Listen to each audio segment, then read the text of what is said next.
Hello everyone, welcome back to the channel. In today's video, I'm going to show you how to fix Block Blast not working. So for any reason, if you are not able to play game in your Block Blast app, then you just have to simply follow these simple steps. First of all, you just have to come out of your Block Blast game. Then you need to long press on it and go to app info. In the app info, you will see this clear data option in the bottom right hand corner of the screen. So you need to tap on clear data, and now you need to tap on clear cache and then press OK. So after clearing the cache of your Block Blast game, you just have to simply open Google Play Store or App Store, and here you need to simply search for Block Blast. Now if you are able to find any update for Block Blast game, make sure that you update it, so it will help you fix a lot of bugs. So you just have to update the application.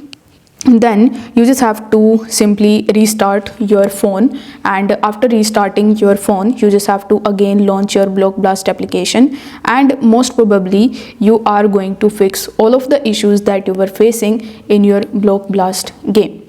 If this video helped you out, don't forget to like the video and subscribe to the channel. Thank you so much for watching.